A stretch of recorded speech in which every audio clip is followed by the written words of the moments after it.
Woohoo, I am live. All right. Well, thank you for joining. I'm sure you can hear me. If you cannot hear me, type it in the chat. Let me know you can hear me.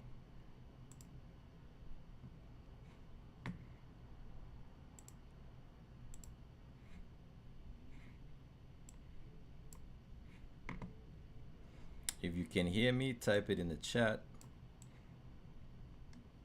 If you cannot hear me, also type it in the chat.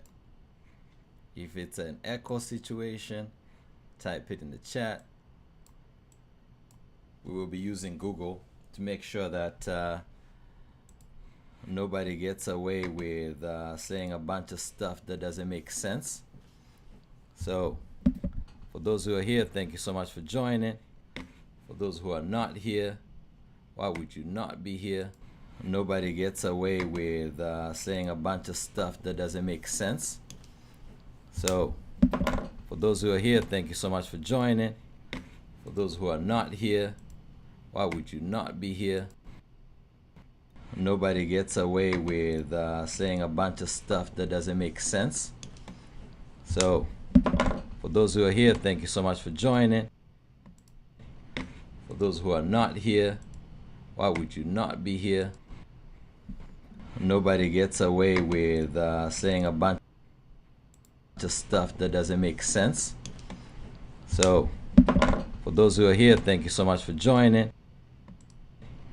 For those who are not here, why would you not be here? Nobody gets away with saying a bunch of stuff that doesn't make sense. So, for those who are here, thank you so much for joining. For those who are not here, why would you not be here? Nobody gets away with saying a bunch of stuff that doesn't make sense. So, for those who are here, thank you so much for joining. For those who are not here, why would you not be here? Nobody gets away with saying a bunch of stuff that doesn't make sense. So, for those who are here, thank you so much for joining. For those who are not here, why would you not be here? Nobody gets away with saying a bunch of stuff that doesn't make sense. So, for those who are here, thank you so much for joining. For those who are not here, why would you not be here? Nobody gets away with saying a bunch of stuff that doesn't make sense. So, for those who are here, thank you so much.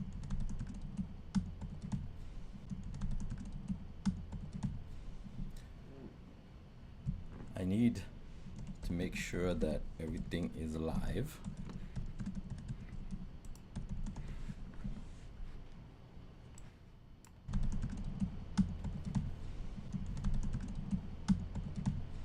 All right. I need to make sure that everything is live. Can you hear me? There's somebody who just joined. I am so happy you're here. And cheers to you. All right. I need to make sure that everything is live. Can you hear me? There's somebody who just joined. I am so happy you're here. And cheers to you. I would like to know what you're sipping on, so that I need to make sure that what kind of wave you're on. Live. Can you hear me? Go in the chat as well. Somebody who just joined. I am so happy you're here. And cheers to you. I would like to know what you're sipping on, so that I need to make sure that what kind of wave you're on. Live. Can you hear me? Go in the chat as somebody who just joined. I am so happy you're here. And cheers to you. I would like to know what you're sipping on, so that I need to make sure that what kind of wave you're on. Live. Can you hear me? Go in the chat as somebody who just joined. I am so happy you're here. And cheers to you.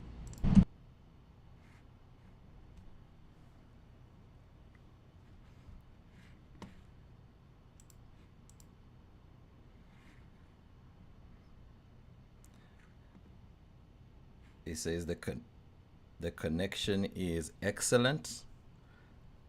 Please let me know how it comes out on your side. We have like 5 minutes before we get started.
I don't understand why it just did that. Let's just come back here and did that. Let's just come back here and did that. Let's just come back here and did that. Let's just come back here and did that. States divided by the total number of workers in America is 28 grand. Let's just come back here it's 15 and grand. The Canadian worker gets about 55 cents for every dollar of his American, and they're both measured in USD. In Vancouver, more money goes to bureaucrats than goes to the carpenters, electricians, and plumbers who build the place. And to add insult to injury, tradespeople who build homes can't afford to live in them. Why is it that we're still importing oil when we've got the world's third biggest supply? Why is it we can't export our natural gas? I think that was perhaps the single stupidest thing I ever heard a politician say. Your federal government spent $6,000 of your family's money going over their budget. They've squeezed the taxpayer out of every last dime, and they're still $62 billion short. It's worse than that, because I suspect that the true picture is a lot more dismal than we know. Okay, so that's going to be dumped on you sometime in the next year. They get the party, I get the hangover. 8 years from now, what does it look like?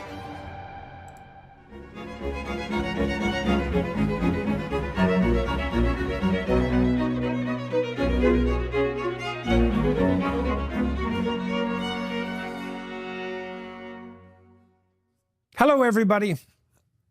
I had the opportunity and the privilege today to speak with Mr. Pierre Poilievre, who is the leader of Canada's Federal Conservative Party, but also, barring catastrophe and God willing, Canada's next Prime Minister. A transition in power in this country is likely to take place sometime between March and October or November of 2025. And it appears very probable that Pierre Poilievre is the heir presumptive and will be the next Prime Minister of Canada. And so I talked to Mr. Poilievre 2.5 years ago, which was quite shocking to me. I thought it had been more recently than that. And a lot has transpired in the meantime.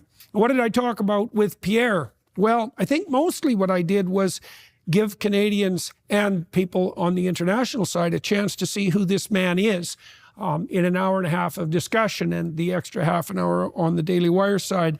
You have enough time to get a sense of how someone responds spontaneously and emotionally and cognitively to complex and challenging questions in a manner that's not rehearsed. That's the huge advantage of the podcast format. We talked about all the stories that Mr. Poilievre has heard in his thousands of event interactions with Canadians in industrial settings, in manufacturing settings, in academic settings, so that he could inform himself about the true situation that's facing Canadians struggling to make ends meet, despite their best efforts now, which is a dismal reality in Canada with its excessive housing prices and diminishing economy. Most importantly, perhaps, what is his vision of the future that both threatens and provides opportunity for Canadians? How is it possible for the citizens of this great country to dig themselves out of the malaise and pit that has been dug for them and by them over the last 9 years? And what could be done to remove the impediments such that this country could become the dynamic industrial powerhouse that it certainly could easily become? So join us for all that. So, sir, it's been almost 2.5. So I just had to pause there for a second. That was a long introduction, and one of the things you'll notice about the good doctor is that he goes on and on and on and on. So the main focus is, I'll focus on the financial stuff that affects you, but please listen on, and something that catches your ear, let's discuss it. Occasionally, if you need me to search something, I have my Google up. I'll search something for you, and we'll make sure that they're not out here just capping and just talking about things that don't exist. All right, let's enjoy. 2.5 years since we sat down to talk the time before. So I guess the first thing I'd like to know is, what have you been doing during that time? I'd like to hear about your day-to-day schedule and your week-to-week schedule. Like, lay out your job. Basically, we have two parts to my professional life. It's very bifurcated. There's the Parliament Hill side, which is early morning meeting with my leadership team, House Leader, Deputy Leader, Whip, etc., to plan out the day, the battle plan for our parliamentary committees, question period, etc. That is punctuated by one weekly caucus meeting, and just the daily prosecution of the government, which is the quintessential role of an opposition leader. And then the other part to my life is touring. I asked my assistant today how many events we had done over the last year, and he said it was exactly 600. I mean, a few weeks ago it was 570 something.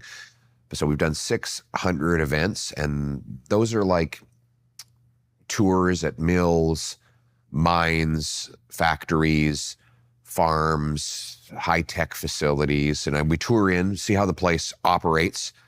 Then I give a short speech, do a question and answer, and then I just mull about and shake hands with the workers for 25 minutes to an hour, and then I go on to the next stop and do it all over again. And we did that in 9 provinces and 2 territories this year. And so that's a summary of my workload and work plan to do my job. And you said 600 events. You made allusion when we were driving over here that the weekends are particularly packed, that you'll do like 10 events on Saturday or Sunday. Right. And so what a typical event, what do you enjoy about the events? Why are they useful, and what do you learn? Well, first of all, you get a practical insight into how the country actually works. Like who makes the widgets? How do those get made? How does our supply chain come together? What skill sets do these incredible workers have? What background qualified them to be a licensed welder, or to run a CNC machine, or to be the CEO of a 300-person company? Well, I hope you guys are enjoying this stream. Make sure that you leave some emojis. Let me know that you're there. What are you sipping on? I've got a bone shaker. Knowing that politician's gonna talk on, I'm excited to hear what this guy has to say for the country.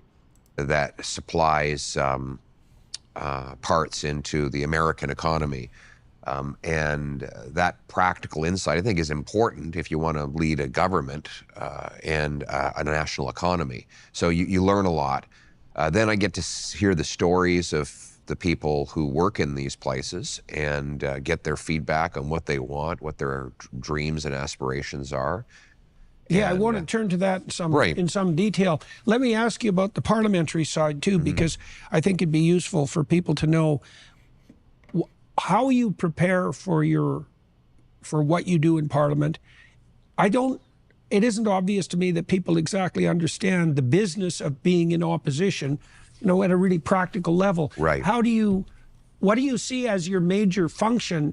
I know you're there to push back against the government and to question and criticize, but it isn't obvious how you go about preparing for that, or how you decide what issues you're going to focus. Folks, there's about 18 of us on the chat. How ready do you think this guy is to be Prime Minister?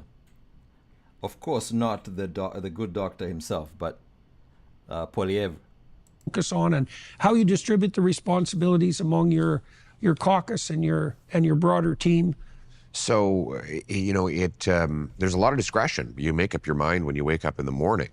You read the news. You see, I have a team that gives me a full briefing of all the published news from the mainstream media, all the news from the independent and ethnic media, all a download of the entire social media landscape, and then I respond to that by saying, well, I think these are we have roughly 25 questions we can ask. And I'll say, well, I want 10 on inflation, and 3 on violent crime, and 4 on whatever the subject happens to be in the day.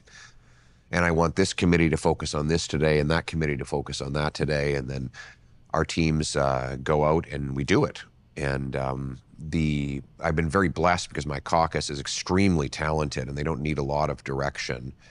But we've been acting in unison, and I think that's why our message is pumping out so clearly to people. It's not a cacophony of sound, it's a clear drumbeat. That's why people are hearing and appreciating our message. So you feel that your party is well organized at the moment? Extremely well organized. Okay, so what's your evidence for that? Well, by every measure, by every statistical measure, we're stronger than any. Does it feel that the Conservatives are organized? Is that true, or do you think it's cap? Political party has been in, well, maybe in my lifetime, objectively speaking, memberships, fundraising, poll numbers. Right, so people are positive in consequence of that. So it's a lot easier to lead an organization when it's successful. That's Obviously, people are much more enthusiastic. Yes. Why do you think you're in that position? What's going on that's setting the stage for that? And I don't just mean the failures on the Trudeau side. I mean, what do you think you guys are doing right? Well, we have a clear. Oh, he just stopped him from talking about Trudeau. This is glorious. Please make sure you subscribe. I need to get to about, 1,300 subscribers. So make sure you subscribe, and let's keep enjoying this. Your mission statement, and people know exactly why we're in this. Whenever someone asks me, if they say, I'm thinking of running for parliament or for mayor or some other political position, what's your advice? Well, I said, well, before I get to the advice, I have a very simple question. Why do you want this job? Mm-hmm. And it might seem like a simplistic question, but it's actually the most important question in life. Why? Why are you doing what you're doing? And our answer to that is to bring back the Canadian promise that anyone who works hard gets a great paycheck and a pension that buys them good food and a nice home and a safe neighborhood, that anyone from anywhere can do anything, and that people are in charge of their own lives. That's effectively what we want to deliver. So every day when I'm in Parliament... So that's a very local vision in a sense, right? It doesn't have that the grandiosity of an international utopian vision, for example. Well, maybe it's very down to earth. I think people are sick and tired of grandiosity. In fact, I think there's something grand about a family that can can go on a nice road trip and share stories and build lasting memories that the kids will remember when they're 85 years old. Despite I think that's producing all that nasty carbon dioxide. That's right. But I think those things are grand, and I think. So far he said the Canadian dream is somebody who works hard, does his job to get a pension and make sure that they live a decent life. So still pretty general. The problem we've had in this country and in all of the countries that have been afflicted by this horrendous utopian wokeism. Please subscribe. We should get a drinking game going about how many times they say woke. I'm on like 3 shots right now. Is that it's been focused on the grandiosity of the leadership of the egotistical personalities on top, and not the things that are grand and great about the common people. And that is another reason why I think we're doing very well. People are saying finally there's someone who's focused on letting me take back control of my own life and create a great future for my family. So that is, to answer your question, one of the reasons why we've had such incredible success over the last 2 years. In the beginning was the Word. Christ is a master at using short, mysterious stories. This is a commercial about this, that, and the third. So I'll spare you the agony.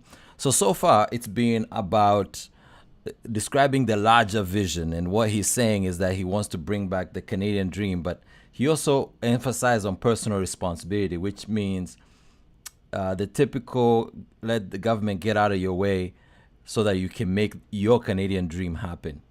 Do you think he's resonating with you? And I know most of you in the chat are looking to participate. So out of 5, how sure are you, or how certain are you that he's ready for the office? Because by the end of the year, this guy is most likely going to be the Prime Minister, no doubt about it. I mean, it would be a cataclysmic event that keeps this guy for being the next Prime Minister. So how ready is he in your eyes? 5 being very ready, 1 being not ready at all. Let me know in the chat, and don't forget to subscribe. I'll get you back to the interview as soon as this commercial is done.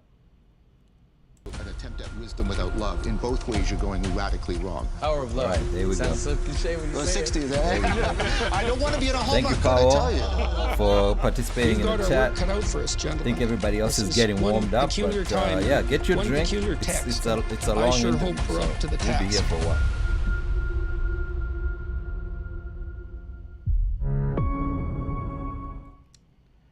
Okay, so there's a lot of distrust, generally speaking, in relationship to, I would say, establishment organizations and political elites all across the West. A lot of that well-earned. Why should Canadians believe that the vision that you just laid out is something that you hold personally dear and not merely what would you say, a set of carefully calculated campaign slogans? Well, I look back at everything I've done for my entire political career to the time I was a teenager. You know, some people even dug up my old university essays, and I've been saying precisely the same thing the entire time. You know, when I was 20, I wrote an essay as Prime Minister I would, and the title was Building Canada on Freedom.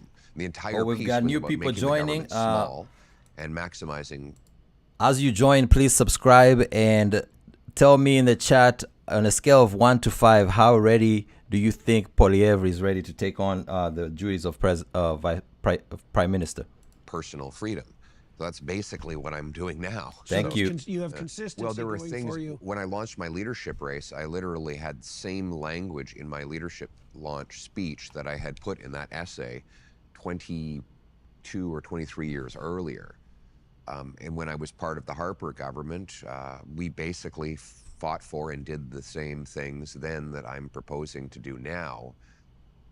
So as much as you can be assured of... So he is guaranteeing that he's an extension of the Harper government. I don't know if you caught that.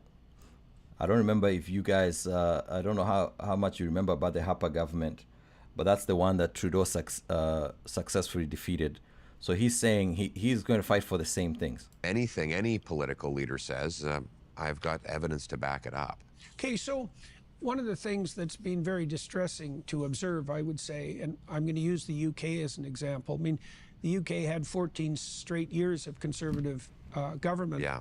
And, you know, as far as I'm concerned, thank God for that, because it could have been Labour. But having said that, they fell 100% prey to the blandishments of the net zero types and brought forward really a catastrophic energy policy. And the UK is suffering dreadfully for that. And their immigration policy, I mean, Keir Starmer apologized for it, which was something remarkable to behold, and so did Kemi Badenoch, who now runs the Conservatives in the UK. Now, the reason I'm bringing them up as an example is because, well, they were a Conservative government, and they certainly didn't govern by anything approximating Conservative principles. And so how do you feel about the probability that if the Conservatives in Canada take power, that they'll be enticed into this global utopian delusion that seems to have enveloped so many leaders, kind of regardless of their political stripe? What do you... So I'm going to stop the good doctor there. There's a lot of talk about immigration there. There are some very good reasons why Canada needs immigration. So let's see how he's going to answer the immigration question. We are short on workers of all stripes. We are short on doctors. We are short on any kind of worker that you can imagine. And we are short on kids. We have a total fertility rate that is approaching South Korea. So this is a really big one. You think, if anything, can inoculate you or has inoculated you against that? I know better. Well, elaborate. What do you mean? I'm not going to do that. And it will be hard, because the temptation will be, this is the mistake that Conservative parties around the world have made countless times. They think, well, anybody who's got a conservative mindset is already voting for me, so I can go off and chase the ideas of my political opponents, and then everyone will love me, because I'll have the Conservatives due to the fact that I have the name Conservative, and then I'll have all these other people because I've embraced their contrary direction. And in the short term, it works, because you manage to have all of these people under, and all of the different political ideologies captured in one tent. But the problem happens when the policies are a disaster. And then people wake up and go, oh my God, my taxes are now up, the inflation is out of control, the deficit is spiraling, there's crime on the streets. So does the temptation exist to try and take on the political policies of the socialists in the short term? Sure, but it's one that I will fiercely resist, because I know that by the 4th year of my mandate, people would be enraged because their lives would be even worse. So it will be tough, though. So this is a very interesting answer that he just gave. He said the temptation to swing to the middle from a conservative point of view, and the trigger of this was the immigration question. He says it absolutely exists, but he says if we continue this immigration, it's going to be much worse in the 4th year. He might not get reelected. Now that's very interesting as a judo move to avoid answering the question. I still want to understand who is going to let in and who is not going to let in. But what he said is the pivoting to the middle, which I think we're going to see in this election. He is going to pivot to the middle, but he says he's going to resist it with everything he has. Like it's going to be a trade-off. The temptation. I mean, I think many leaders fall prey to the temptation to shine on the international stage, right? I mean, I can't remember who it was in the UK. I think this also has something to do with the Paris Climate Accord, resulting in the carbon tax that he has vowed so much to dismantle. I believe it was the previous Labour Party leader who said that decisions in Westminster were essentially irrelevant because all the important things were happening internationally. She is, by the way. Right, and so if people are involved in status climbing and they hit the national pinnacle, there's always, then there's the international world to, what would you say, to dominate or to impress. And that's, I think that the power of that temptation or even of that peer pressure can't be underestimated. So, okay, so now you've been, these events, these 600 events that you've gone to, so let's say that's something. Okay, so this is the part about Jordan Peterson that is very frustrating.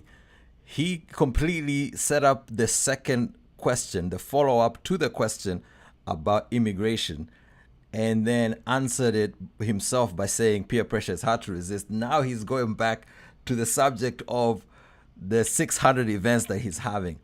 This would have been a great opportunity to put a button on the fine parts of the immigration policy, but we keep moving on. Please give you some more likes.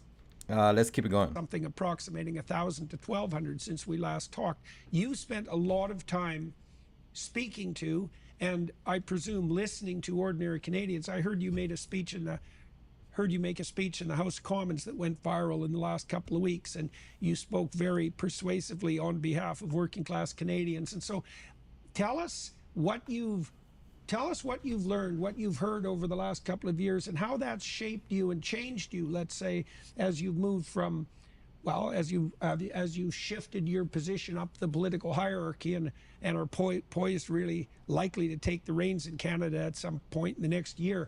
You've listened to all these people, and so what have you learned, and what has it made you convinced of, let's say? Well, first of all, there's the bad news and the good news. The bad news is that people feel like they've done absolutely everything right, and their lives are trapped. Young people say, look, okay, I went through, I got an education, I work nonstop, and I have made the calculation that there is no mathematical path for me to own a house. Mm-hmm. So I'm going to stop it right here. Somebody who is a financial wellness expert, this is what I focus on. The mathematical inability to get to hope for young people, he articulates it very well. Because it's not a matter of not working, its wages haven't gone relatively down, and the asset prices have gone so high. So let him explain exactly how he sees it, and maybe some solutions as well. It's just not possible. In Toronto here, for example, if you take the average income and the average house price, it would take you 29 years to save up for a down payment. So, if you're for a down payment. For a down payment, not to pay it off, forget paying it off.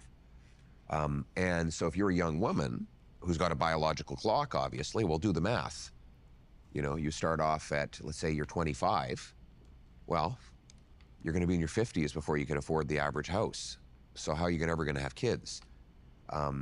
And that's about the time when people think about downsizing from their house. That's what they used to think about, downsizing, and they usually had their house paid off back by the time they were in their early 50s. So just to show how dreadfully things have worsened, that's the picture of the youth. Then there's the kind of middle-aged people who do have kids already, and they're terrified of the dangers in the streets. I mean, our streets are just being overtaken by drugs and gangsterism.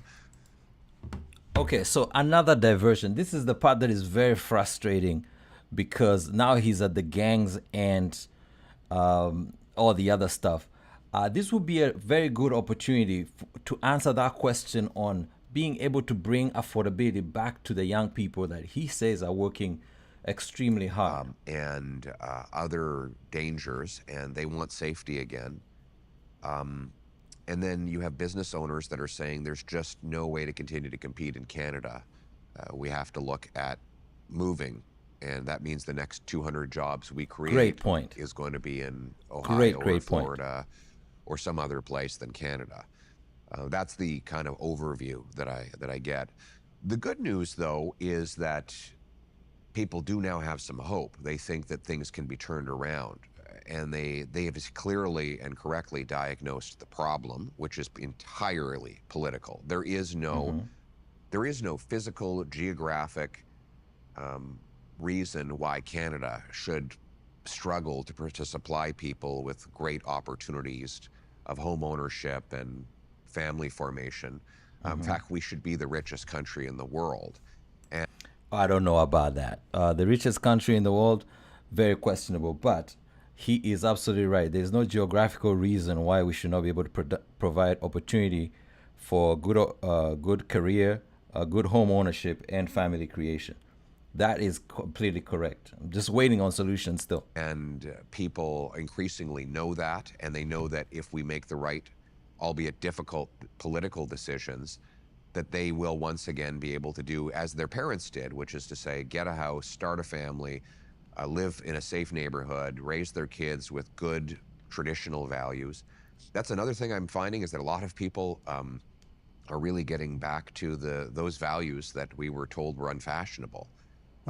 They want, you know. Please continue adding the likes. We are like 50 of us. We only have 7 likes. Please get these likes up and participate in the chat. We have a lively conversation going on about what he'll be able to do and what he might not be able to do. Please get your opinion heard. Let's have some fun here. I've got my Pilsner here, and I'm listening to him articulate what the country is going to look like for the next 8 years. You know, young people today, they want to have families. Yeah, well, there's been a real conservative swing, especially among young men. Well, no wonder. Do young people want to have families? Is that confirmed? Is that a real thing? I feel like I should bring up my Google page and start Googling that. Because they've been demonized for, 30 straight years for every aspect of their masculinity, from their play preferences to their proclivity to destroy the planet with their ambition. And so there's definitely an opportunity there. And clearly your political party and you are capitalizing on that you have the support from young people increasingly right across Canada. We are winning among youth. In fact, the youth were the first to come on board with me. My rallies were overwhelmingly populated with youth, which is not normal for conservatives. Right. And the reason is because in your youth, of course, you as you write it, young people want to have. Okay, so thank you so much for participating in the chat. I know there are many passionate opinions. Please keep them as civil as possible and keep them lively. Yes, one question that I still have on the talk about young people and what they want is, how do we get this achieved? I know a majority of home buyers right now are second-time home buyers, and that can be frustrating about young people trying to get in the housing market. But there's also a problem of the Canadian dollar itself being a bit broken. This year, the Canadian dollar lost 8.67% to the American dollar. So even if you had savings, you might as well have bought American dollars. I really would like some details on that. Into the wilderness and earn a living and bring it home and raise kids and have a purpose that's bigger than just short-termism. And I think, 20 years ago, the socialists would go to university campuses and say, vote for us and we'll let you be a kid forever. We'll give you free stuff and you'll never have to get a job. And that was very temporarily popular across the Western world. But then young people woke up and found out this was not a utopia, it was a total dystopia. And that all the things...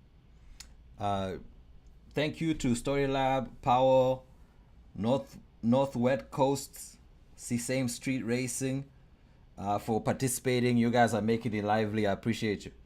That they really valued and wanted for their lives were impossible when they were being borne down upon by this massive state. They've learned that help is the sunny side of control, and so now young people are. I love this. This is great news. Our young people are saying, "I want to start a business. I want to invent something. I want to create things. I want to become a tradesman." And then, by the way, I know he's not putting numbers to this, but half of all millennials have a side hustle. He's right when he says young people are literally saying they want to invent stuff. So giving them a business environment that actually allows them not to just sell to their friends, but to sell to the US is kind of where I'm going with the looking for solutions question. When I get good enough at that, I want to hire 5 other tradesmen, and by the time I retire, I want to have 300 employees, and then I want to give that company to my kids. These are the stories that I hear when I go out and about in Canada, and the great news is we can have all those things. That's the optimistic message that I have for people. But we've got a limitless supply of resources here. We're like a cornucopia.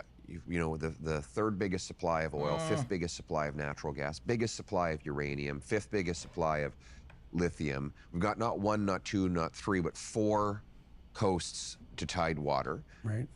We live next to the biggest military and economic superpower the world has ever seen. We have a highly educated population and the best system of government in the history of the world, the parliamentary system. Not the best government. Oh, wait a minute. I think he just said the parliamentary system is the best possible system of government. Do we all agree?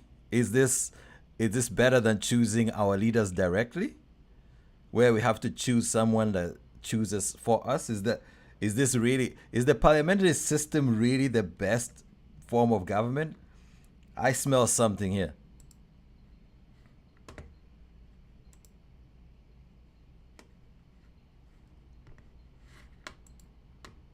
But the best system of government. So all these massive advantages, we just need to unleash that potential. Right. So the unhappiness that you're seeing among young people seems to me to be a consequence of the mismatch between the opportunity they see right in front of them and their frustration at the fact that that opportunity can't be capitalized on, even if they're contributing their fair share.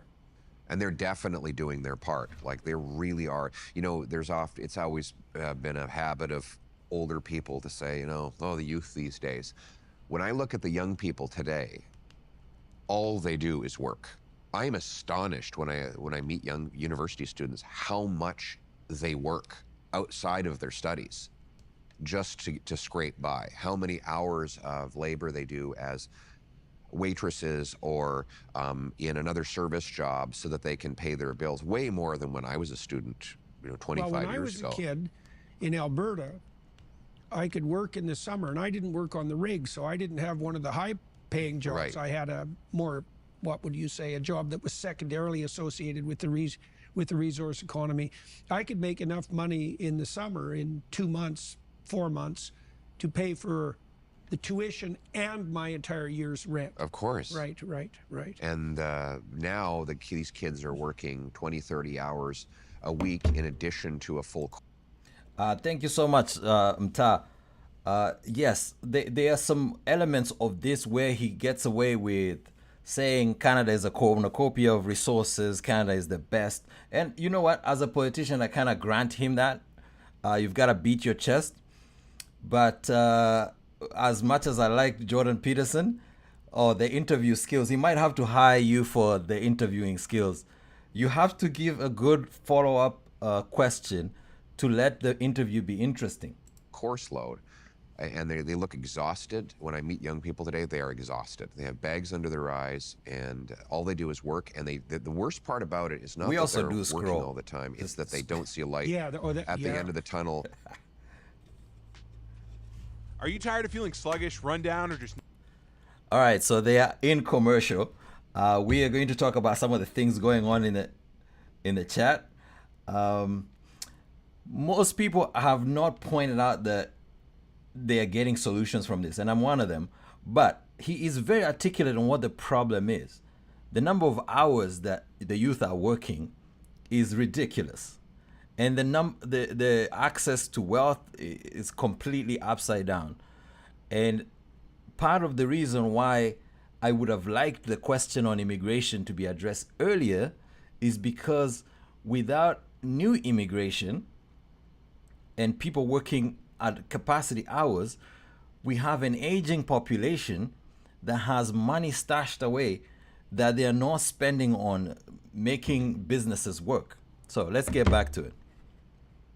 Like you said, the deal was supposed to be, if you do things right, you'll be rewarded. Yes. Right, and that's the intergenerational compact, essentially. Yes. And there isn't anything that defines hopelessness more clearly than seeing that if you do all the right things, the pathway is paved to failure. Right. Right. So that's so demoralizing. And, you know, what's even worse about that is that the people who are most demoralized by that are precisely the people who would be most productive and hardworking.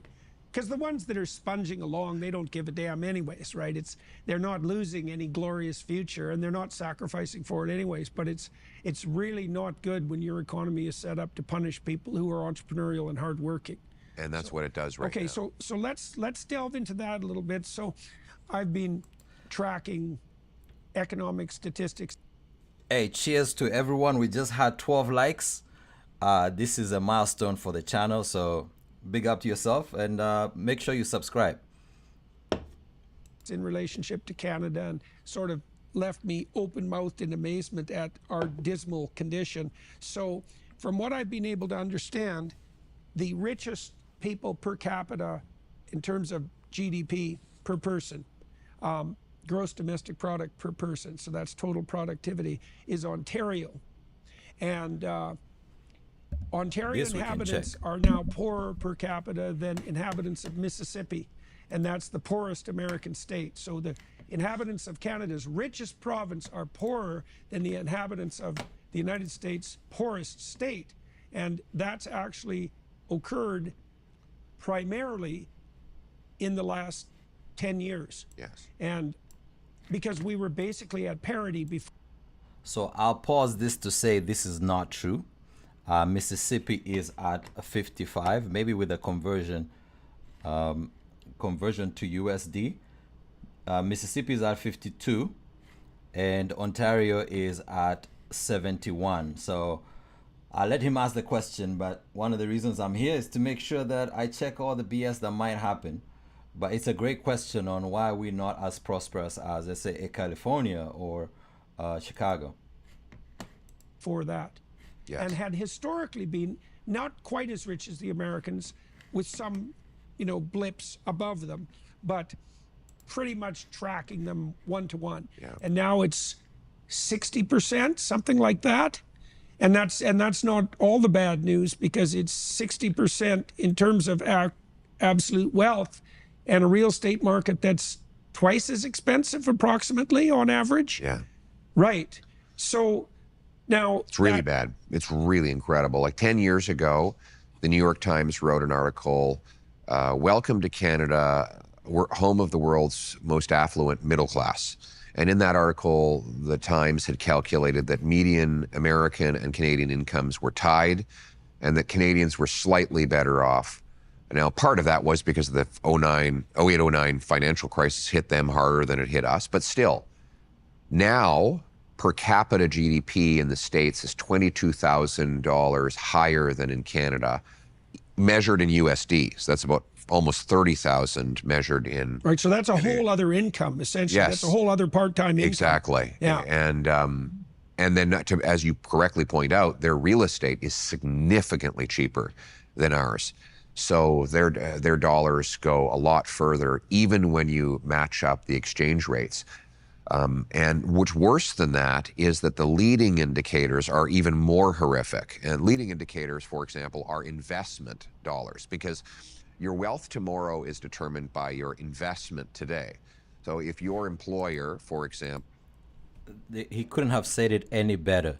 Your wealth tomorrow is dependent on your investment today. Like, this guy, of all the things he has, his one-liners are insanely accurate. Like, he has this one-liners of, like, a historic proportion. Like, he's really good on the mic. Is buying lots of new tools and technology, you're going to be able to crank out more widgets. So you crank out those widgets, then you can ultimately make more income down the road. If you take business investment and divide it by the number of workers, the American worker gets $28,000 of investment measured in US dollars. This is per capita? Per worker. Or per year? Per worker, per member of the labor force. Okay. So you take the total business investment of the United States divided by the total number of workers in America, it's 28 grand. In Canada, it's 15 grand. So the Canadian worker gets about 55 cents for every dollar of his American, and they're both measured in USD. So how is the Canadian worker? That's investment in future productivity? That's investment in machines, in technology, warehouses, factories. I see.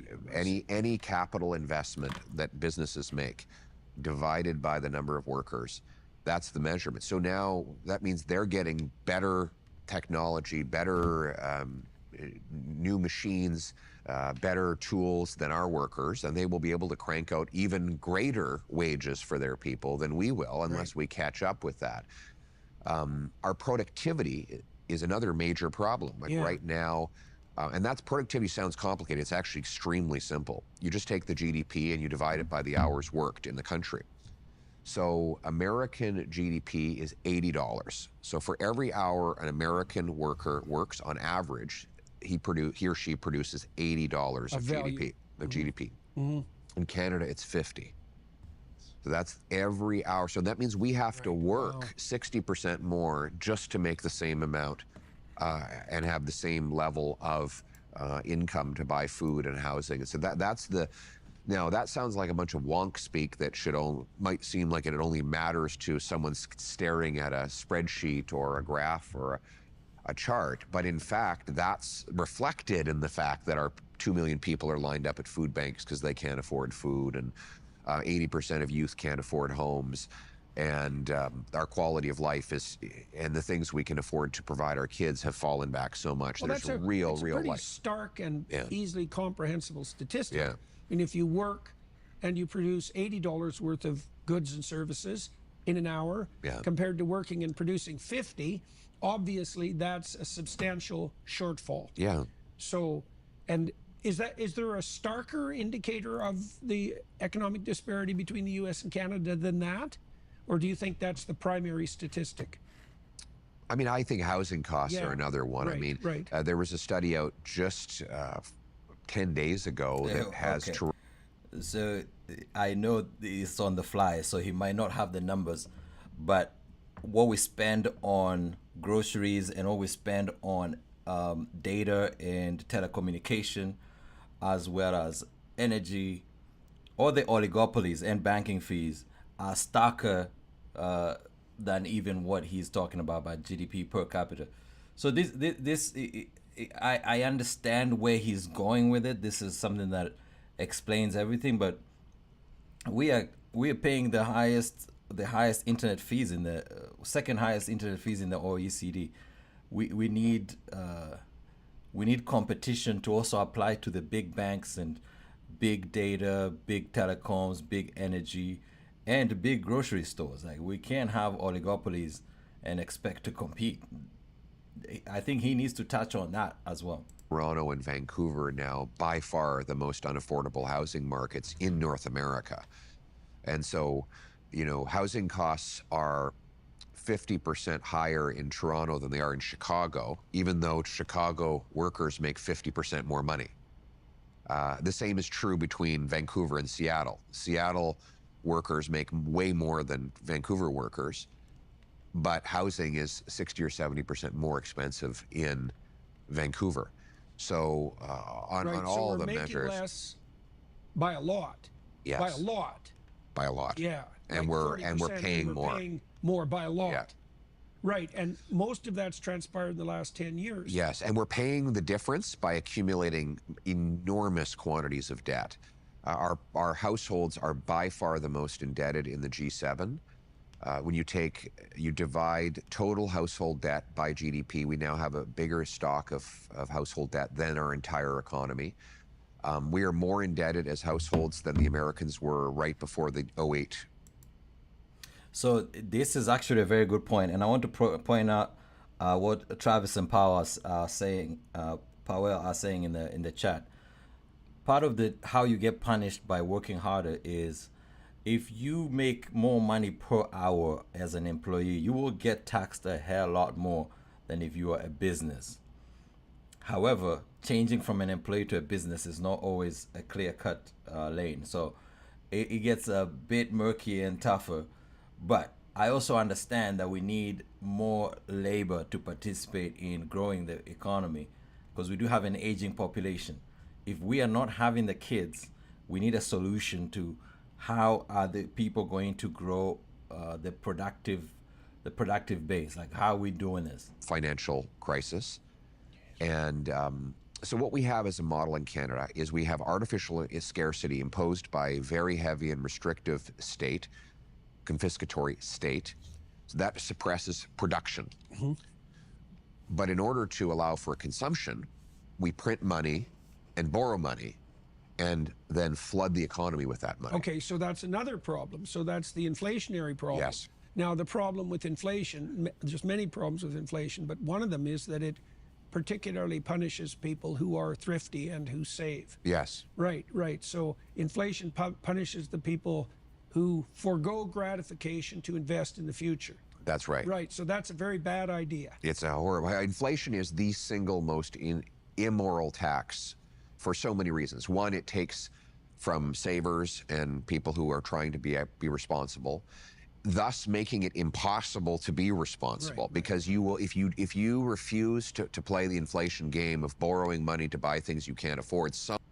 It's very interesting that he says inflation is the most immoral tax, while he says carbon tax is also the most immoral tax. While I agree with him, all this taxation is at this level is quite immoral for what you get as government service. His take on inflation is spot on. Someone else inevitably will, and you won't be able to afford anything. Mm-hmm, mm-hmm. So you ultimately have to act responsibly. It's like Milton Friedman was asked, what would you do with your money in times of inflation? He said, spend it. Right. Like, the first thing you want to do when inflation is out of control is to make sure you get rid of this thing that's losing its value. The second reason it's immoral is it takes from the poor, because the poorest people they do not have the ability to buy inflation-proof assets like gold and real estate and fancy watches and art collections. Oh, this is the part right here. Inflation-proof assets are the only way to protect against inflation. Not making more money, not any of that. Inflation capture assets. He says inflation-proof. There's no such thing as inflation-proof.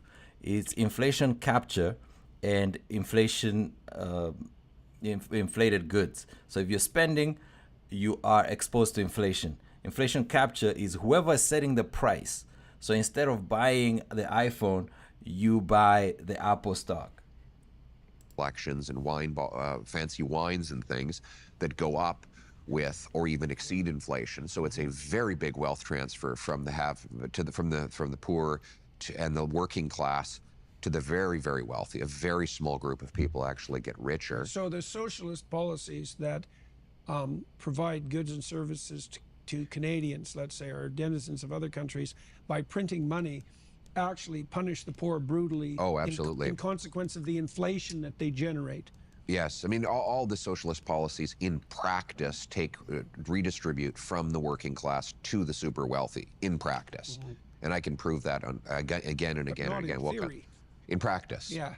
In practice, all the redistribution that happens in these so-called socialist countries ultimately goes from the working class to the super wealthy. That is the reality. But just one last thing on inflation. The final reason why it's so immoral is nobody votes on it. The basic principle of our parliamentary system is the government can't tax what Parliament has not voted. The people no taxation without representation, right? But no one ever votes to have the money printing happen. And so the inflation is adopted secretly, and you blame the grocer because groceries are more expensive, or your local gas station because gas is more, or your realtor because when in fact it was actually. Okay, so this part here, he's doing that three card Monty thing. So first of all, he says Parliament doesn't vote on inflation because it's the central bank that decides to inflate. But he also says the blame to grocers is unwarranted, which is not true, because the monopoly that the grocers have in Canada literally is a price gouging mechanism, similar to banks, similar to energy, and similar to the telcos. So he right there, I think he's doing this dance that is acknowledging that he's not going to deal with big tech and big grocery stores. The government, they bid up all of those things, was more, or your realtor, because houses are more expensive, or your local gas station because gas is more, or your realtor, because in fact, it was actually the government that bid up all of those things with money printing, and you didn't even know about it. So it is silent. It's a silent thief that takes from the poor and gives to the richest people, and it destroys the working class. And that's why I want to crush inflation. We need a policy that seeks to stop inflation at all costs. Okay, so what would you do to stop inflation? Well, we stop the money printing. You know, we need and the money printing is just a means to fund deficit spending. Governments borrow Okay, so this is a question that somebody asked in the chat. Duncan K, you said it's a lost cause because the next government is going to print anyway. This is him saying he's not going to print. Find the deficit, yeah, for people. And the money printing is just a means to fund deficit spending. Governments borrow define the deficit, yeah, for people. So basically the deficit is the difference between what the government spends and what it brings in. It's usually calculated on a yearly basis. That's deficit. right. Yeah. And the debt? Well, the debt is just the accumulation of the deficits. Right. So the deficit right now is $62 billion. And I thought it had a ceiling of 41 billion, yeah. Right. Wasn't that a ceiling? Yeah. Guess not, eh? I guess not. Look, there are very real present-day consequences for that. Deficits increase the money supply.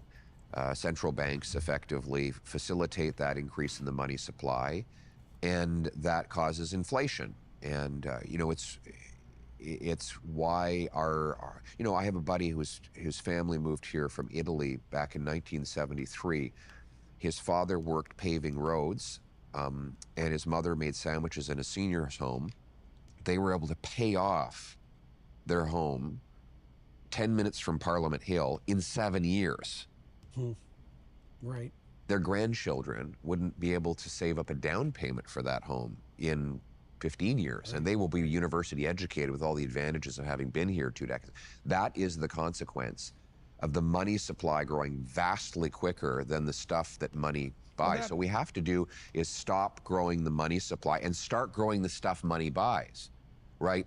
Produce more energy, grow more food, build more homes. We have to unleash the free enterprise system to produce more stuff of value. That's a good point. And this is where we have to remove the artificial scarcity that the government is imposing on the population. Let's incentivize our municipalities to grant the fastest building permits in the world to build homes. And you have a plan for that, in principle? Yes, I mean, I'm going to say to the municipal governments, they either speed up permits, cut development charges, and free up land, or they will lose their federal infrastructure money. So they will have a powerful carrot and stick incentive. I like that. He just mentioned that permitting is going to be on a carrot and stick basis. Now, this is actually a game changer because we need to build more houses, and to build more houses, we need to incentivize municipals to cut the red tape. Now, the red tape adds jobs and it adds bigger government. So I actually like that. Why it's not a clear plan, it's a real good plan. To speed up home building. And the percentage of a new house price that's a consequence of government taxation and regulation? Well, in Vancouver, it's 60%. 60%. Now, does that include the land and the house? Yes, that includes everything. So I'll tell you how they calculate it. C.D. Howe took the cost of compared the cost of building a home to the cost of buying a home. Yeah. And he said, what's the gap between those two things? So they added up land, labor, profit for the developer, materials, and they compared that to the sale price. And they found the gap was $1.2 million.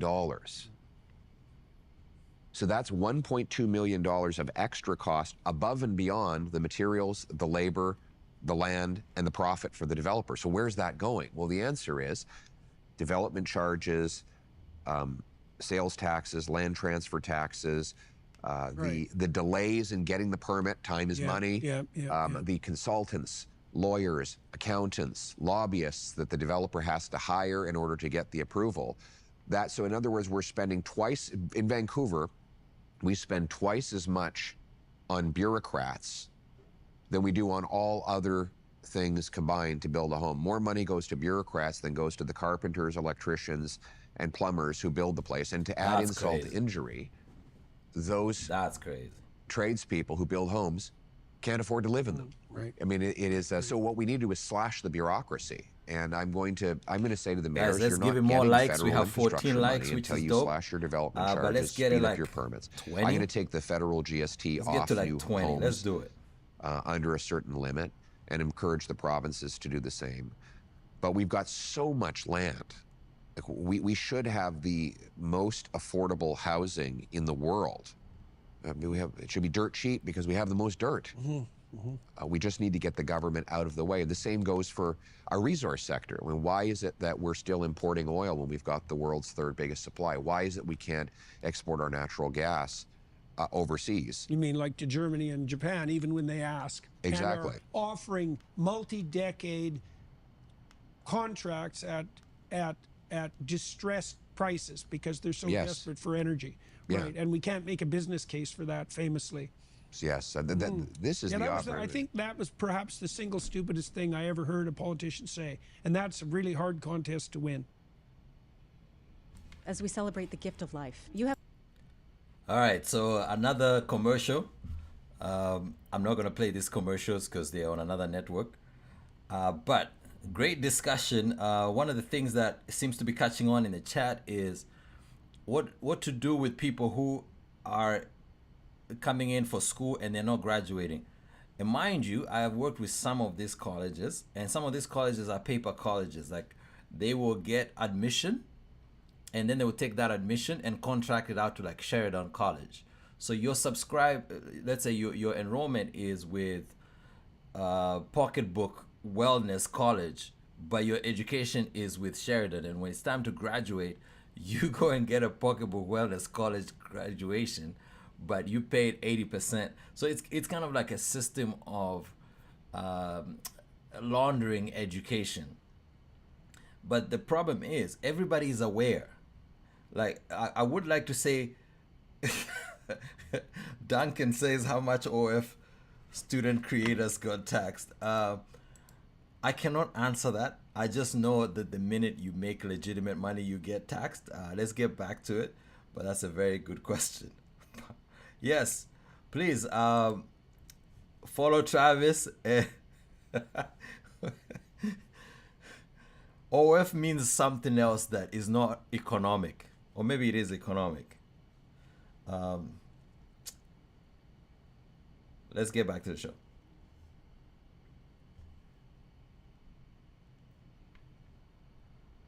Six more likes. Let's go.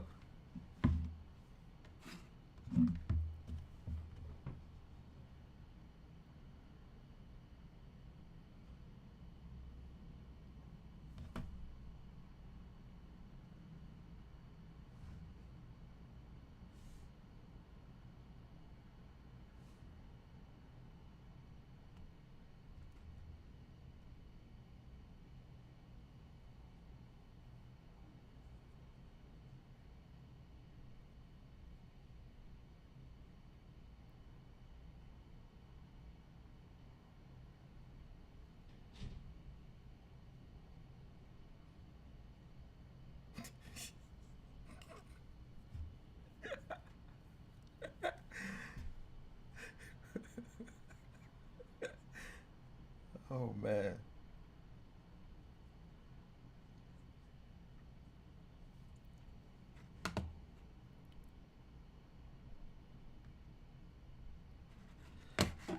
Oh no, I did not. Apparently a chat GPT inquiry.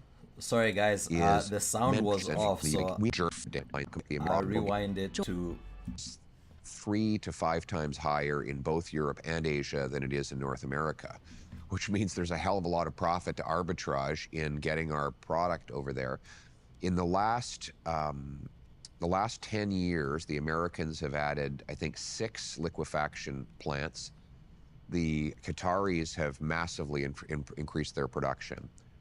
Canada has not completed a single new liquefaction facility. There's one that's supposed to come online soon in Kitimat that was approved by the Harper government. It's only now coming online. The Germans actually built an import terminal in 194 days from concept to completion. We've had direct formal requests for our natural gas from Japan, Greece, Germany, France, and I'm probably missing some others. We have the 5th biggest supply. We have cold weather, which makes it much cheaper to liquefy gas. It takes 11 days to ship to Asia from BC. It takes 20 days from the US Gulf Coast. So it's basically half the shipping time. And you figured out a way to monetize cold weather. Yes, exactly. It's a very difficult thing to do. Exactly, yeah. Which also will help with data centers. Data centers, which we're going to need data centers for AI and blockchain and countless other things that we have the energy for. It takes tremendous amount of energy to power these data centers. Apparently a chat GPT inquiry is 10 times more energy intensive than a Google inquiry. So I think it's 2 point. Does that sound realistic? That a ChatGPT inquiry is 10 times more energy intensive than a Google inquiry? 9 watt hours that is necessary to answer one ChatGPT question. It's only 0.3 watt hours to process a Google search. Right. So in other words, the thing about human brains is, it turns out that the remarkable thing about human brains is how smart they are for how little energy they use. Right. Right. Whereas we're building machines that are super intelligent, but they're very energy hungry. Right. Well, we have a lot of artificial intelligence in government as well, but it's a different kind. Yeah. But that's for sure. This guy is so good. So now that we're halfway into the interview, on the scale of 1 to 5, 5 being this guy is ready for prime time, 1 being, I don't know, he might need some work. Type in the number that you think this guy is on. But we could be powering these data centers with Canadian natural gas generators, with nuclear. We have the biggest supply of uranium. We invented the CANDU. We have the incredible nuclear physicists and engineers. 60% of Ontario's energy already comes from nuclear. So we could be powering these facilities, and they're just beasts. That are going to gobble up electricity. Yeah, the tech companies are absolutely desperate for it. Right. I mean, Facebook, I understand they're looking at building their own nuclear plant to power. Yeah, and Microsoft revitalized 3 Mile Island. I didn't know that. Yeah. So and they bought all the power that it's going to generate. We have about 250 data centers in Canada. We could do a hell of a lot more, and our secret sauce is our energy, our incredible supply of energy of all kinds: hydro, nuclear, natural gas, you name it. So let's unleash the production of these resources and bring all that money home. We could try to organize things so that energy superpower wasn't an insulting phrase. Well, National Bank did a study. If you want to talk to these environmental loons that hate our energy sector, they said, the great economist Stéphane Marion out of Calgary, National Bank, said if we displaced half of the electricity demand that India will have added to its grid over the next 20 years by supplying our natural gas instead of them using coal, it would reduce global emissions by 2.5 billion Sorry tons, about that, guys. which is 3 times the emissions of all of Canada. So in other words, by exporting our gas, which is half as emissions intensive as coal, we could do far more than we could even do if we shut our entire economy down and disappeared from the earth. So why don't we address the environment with energy abundance instead of energy poverty? Well, that's obviously the moral thing to do with regards to the alleviation of absolute poverty as well. Yeah. Because See, again, this guy's so good with words. It's like, why don't we address carbon by energy abundance, not energy poverty? So this is pretty much saying he's going to drop out of the Paris Accord for climate change, which is supposed to double the carbon tax by 2030. there's an environmental case to be made for that too, which I learned about 15 years ago.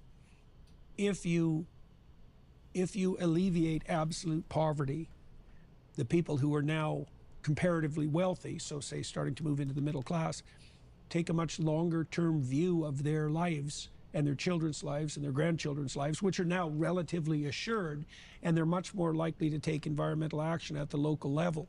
So it looks like the fastest pathway to a genuinely green and sustainable future is through the eradication of absolute poverty. Right. And the most effective route to that is cheap energy. Right. So absolutely. So it looks like we could have a green future and eat our cake too, so to speak. And Canada could definitely be at the forefront of that. Absolutely. So, okay, so I want to turn back to some numbers. The deficit this year was $61 billion. That was last year's deficit. Last year. And there's 40 million people in Canada. And so that's $1,500 per person federal overspending. And that's $6,000 essentially per family. So just for everybody watching and listening, your federal government spent $6,000 of your family's money last year going over their budget. That's just what they spent in excess of what they had originally budgeted. Right. And that's on top of having among the highest taxes in the world, with our 53% highest marginal tax rate, plus carbon tax, plus high payroll taxes, plus high business taxes, plus high capital gains taxes. So they're taking in more money than ever before. They've squeezed the taxpayer out of every last dime, and they're still $62 billion short. Right. And that's just one level of government, by the way. Then the Right. provinces have deficits that compound the federal one. So we have way too much government, and we need to reduce the size and cost of government and unleash the power of the free market. Okay, so it's also the case that we haven't gone into diagnostics yet, but it's also the case that the Trudeau administration has increased the federal bureaucracy 40%? In bodies, yes. In bodies, since its inception. Yeah. Right. That's crazy. But despite that, they've also radically increased the amount of money that they're spending on consultants. Yes. Who are about as expensive. They're as expensive as employees Oh, they're go way as, more expensive. Yeah, as any employee you could ever possibly have, right? $600 an hour, something like that. Right. So they've massively increased the size of the federal bureaucracy, but also massively increased the degree to which they outsource the work that hypothetically the bureaucrats should be doing. And this is not, it sounds like one of those sort of annoying things that that bothers us all, but isn't very substantive. You think these, one guy is making $600 an hour. We're spending $21 billion on federal government consultants alone. That's $1,400 per Canadian family in federal taxes per year, just for consultants. Right. Per year. That's recurring. That's not a one-time cost. So it is an insane amount of money to be spending on that, especially when you have more bureaucrats to supposedly do the work. And arguably, they're delivering worse results than ever before. I mean, our border is more porous. Our military has been weakened. And our basic services... Weakened or devastated? Well, you could put it either way. I mean, it's been, I think it's definitely been weakened, and despite the heroism of the men and women who still serve, the political leadership has undermined it in every possible way. Military? Immigration, porous border. I think our per capita immigration rate exceeds that of the U.S., even given the U.S. open southern border. Oh, by far. We had a population growth of 1.2 million in 2023. That's on a base of 40 million people. So it's an astonishing number of people to bring in 1 year. Everyone now admits that this was a calamity for housing, the job market, and our healthcare Well, system. Trudeau himself walked it back recently. He walked it back. With what was the approximation of a public apology. Yes. I mean, this is after he called everyone who questioned his immigration policy a racist. Right. And then he adopted the policies that he was calling racist. So this is one of those things that I feel like he should dig into this.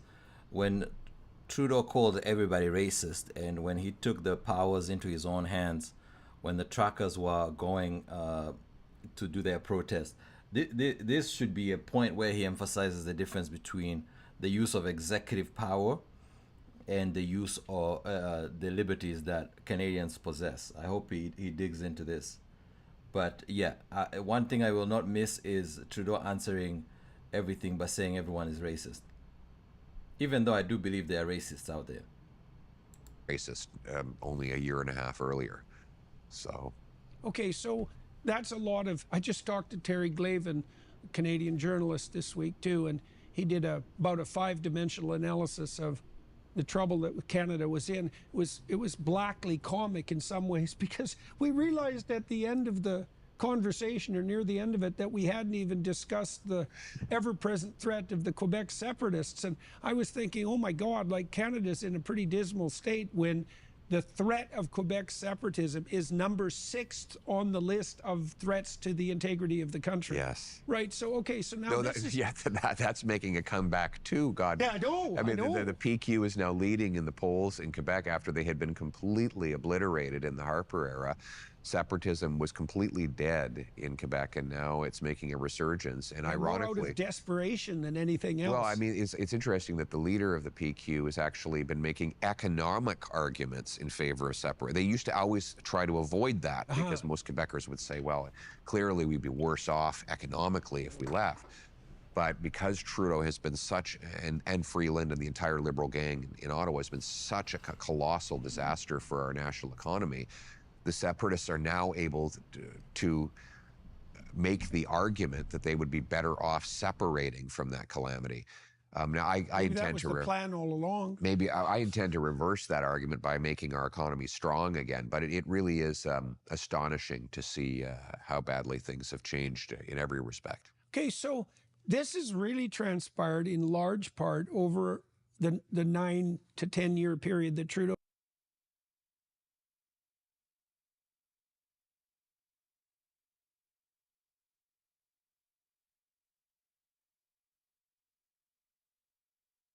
has been governing. And so when you are trying to put your finger on what went so wrong, so calamitously wrong, what do you think the major contributors were? I mean, there's a lot of hydras whose heads we're encountering at the moment, and I imagine it. Do you guys think Freeland quit the government so she can run for prime minister? I feel like Freeland was making a play for the prime minister. It's relatively difficult to trace a causal pathway, but what did we do wrong as a country? Well, I mean, it doesn't. What I'm about to say is not a shock to anyone. We have a prime minister who is dedicated to a extremely radical ideology. It is just a rehashed socialism that has been discredited again and again and again throughout the ages, and his basically authoritarian socialism has guided him throughout his entire prime ministership. He believes in a state that controls every aspect of your life, your money, your speech, your thought, controls the economic, all of the industries of the country. Every time that has been tried, it is a complete disaster. So there's no mystery involved. It is the same old disastrous outcome that results from the same old disastrous policies. Right, that have demonstrated themselves as disastrous continuously throughout the 20th century. Exactly. Okay, so one of the things that I think is particularly striking, I saw Stephen Guilbeault, who's probably the minister in Trudeau's cabinet who's most fervently he describes himself as a socialist. Economy. Well, this is the thing. Yeah. So he described himself as a socialist. And so for all you international people listening, Canada has always had a socialist party, and that's the New Democratic Party, the NDP, which is currently run by Jagmeet Singh, who's propping up Trudeau, all his protestations to the contrary. And Canadians have always been... My man Jagmeet is out here for his pension. He does not... Jagmeet does not want to mess his pension up. He doesn't even like Trudeau like that. About 20% of Canadians have stably supported the socialists, the NDP in Canada, and that's been true since about 1962 or something, when they first popped up as a federal party. Now, the Liberals, and that's Trudeau's party, have been a centrist party historically speaking, and they were the home of the classic Liberals, all things considered. And they like to steal good ideas from the left and from the right, and chart Canada's course down the middle. The thing about Trudeau's Liberals is they're not Liberals, is they're far left socialists.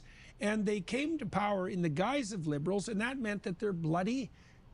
Their government was fraudulent, technically speaking, from the beginning, because Guilbeault, for example, obviously should have been a member of the NDP and not the classic traditional Canadian Liberals. But he didn't care, because he knew that had he run for the Socialists, he would have ended up with 20% of the vote, because that's what they always do, and never had any clear pathway to power. Exactly. And so Trudeau brought a bunch of people in who were so radically left. So this is a misdirection, at least in my opinion, because as you all might remember, the reason why Trudeau came on was a rainbow coalition to get rid of Harper. It wasn't just the Liberals. The coalition that Jack Layton had created, as well as the remnants or the resurging Liberal Party united, including some of the moderates that were in the Conservative Party, to get rid of Harper. That's what happened. Needless to say, he was elected 2 more times, so it wasn't just a one election. NDP in the dust, essentially. And they've been running the country on false pretenses for 9 years. And if you ally that with the fact that Trudeau is clearly, he clearly has narcissistic personality characteristics and runs the country. I guess as a doctor you can say that. As a testament to his own grandeur, it's something like that.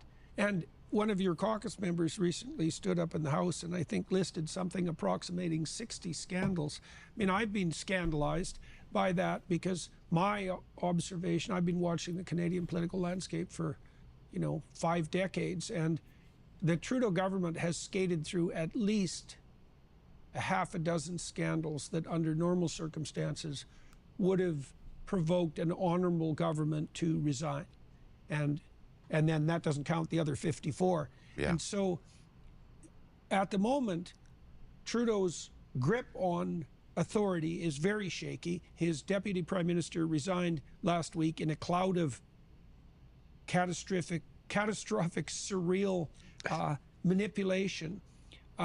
He shuffled his cabinet this week. At least a third of his caucus doesn't have any confidence in him, but he's being propped up by the socialists, Jagmeet Singh in particular, who also continually proclaims publicly that he is an opponent of the Trudeau government and is standing up against him, while refusing categorically to do anything, to do the thing that's actually in his power to bring down the government. So do you want to, I just can't understand this at all. So do you want to walk us through this? Well, let's first of all shed a brief tear for Jagmeet Singh, because the problem he has is that he's trying to be an NDP leader and we already have an NDP prime minister. I mean, Justin Trudeau is, he's actually much more radical than the traditional NDP. As the NDP themselves admit, the previous leaders of the NDP. Yes, he attacked the NDP Trudeau attacked the NDP for being too conservative. Yep. But because he had the comfortable blanket of the Liberal Party, which governed for most of the last century, people didn't realize what kind of radical they were dealing with. Yeah. The second problem Jagmeet Singh has is that all of his political ideology is implemented now. So, and we're seeing it. Like, people look around and say, okay, this is what it looks like. The utopia the NDP has been spinning in the corner of Parliament. They told us everything was going to be free and wonderful and just, and there would be racial equity. There would be there would be unicorns and butterflies and rainbows, and this would be the utopia. Well, now that all of their policy agenda, all of their agenda is implemented, and people look around and it's a hellscape. Mm-hmm. We have 1,400 homeless encampments in Ontario, 35 in Halifax. We have hate crimes are up 253% in the last 9 years. The military is decimated. Wages are dropping. Like it's the list goes on. And so Jagmeet Singh is trying to disown that ideology, even though that it belongs to him. And he's trying to unsuccessfully, to convince people that he's somehow different than that, when in fact Trudeau has only been doing what Singh would have done in his place. And so it is a classic for socialists. What they try to do is change their names and move on and try to have everyone forget their past. And when I say that socialists changed their names, I mean, you know, they were communists, and then they became socialist, and then they became social democrats, and then they stole the word liberal, and then they ruined that word, so they changed their name to progressives, and then they changed their name to woke, and now they claim they don't want to be called woke anymore.